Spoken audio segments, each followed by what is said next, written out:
मरकज़ 3 बाब और पहली आयत से खुदावंद के हुजूर तिलावत करेंगे। और वो इबादत खाना में फिर दाखिल हुआ और वहाँ एक आदमी था जिसका हाथ सूखा हुआ था, और वो उसकी ताक में रहे कि अगर वो उसे सबत के दिन अच्छा करे तो उस पर इल्ज़ाम लगाएं।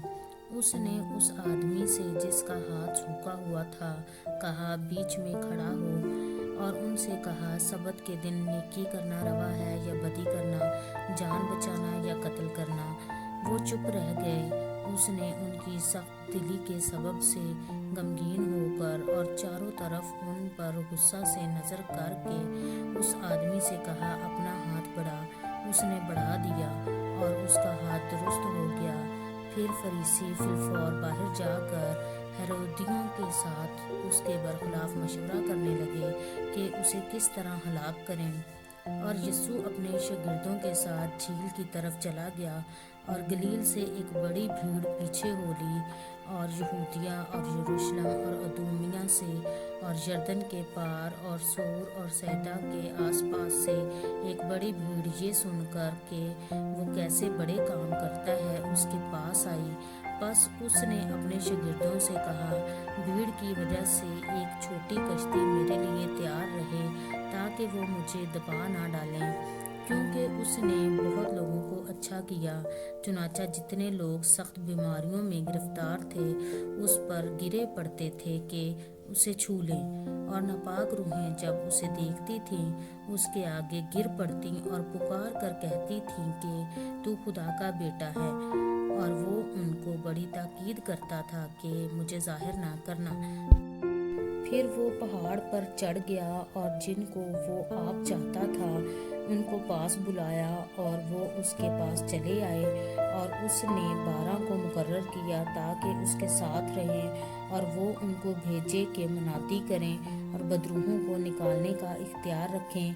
वो ये हैं, शमाउन जिसका नाम पतरस रखा, और जब्दी का बेटा याकूब, और याकूब का भाई यूहन्ना जिनका नाम बुअनर्गस यानी गर्ज के बेटे रखा, और इंद्रियास और फिलिप्पस और बरतलमाई और मत्ती और तोमा और हल्फी का बेटा याकूब और तद्दी और शमाउन कनानी और यहूदा अस्करयोती जिसने उसे पकड़वा भी दिया। वो घर में आया और इतने लोग फिर जमा हो गए कि वो खाना भी ना खा सके। जब उसके अजीज़ों ने ये सुना तो उसे पकड़ने को निकले, क्योंकि कहते थे कि वो बेखुद है। और फकीह जो यरूशलेम से आए थे ये कहते थे कि उसके साथ बाल्ज़बूल है, और ये भी कि वह बदरूहों के सरदार की मदद से बदरूहों को निकालता है।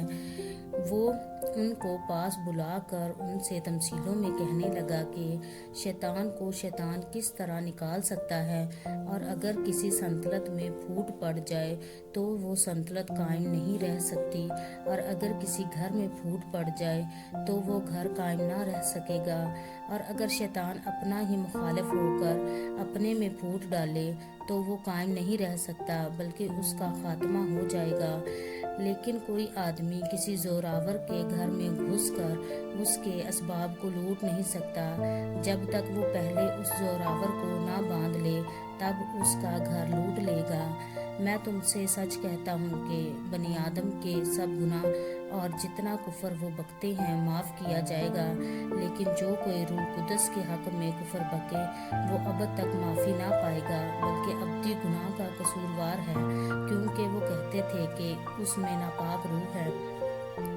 फिर उसकी माँ और उसके भाई आए और बाहर खड़े होकर उसे बुलवा भेजा, और भीड़ उसके आसपास बैठी थी, और उन्होंने उससे कहा, देख तेरी माँ और तेरे भाई बाहर तुझे पूछते हैं। उसने उनको ये जवाब दिया, मेरी माँ और मेरे भाई कौन हैं? और उन पर जो उसके गिर्द बैठे थे नज़र करके कहा, देखो मेरी माँ और मेरे भाई ये हैं, क्योंकि जो कोई खुदा की मर्जी पर चले वही मेरा भाई और मेरी बहन और माँ है। पाक कलाम के पढ़े सुने समझे जाने पर खुदा की खास बरकत हो। आमीन।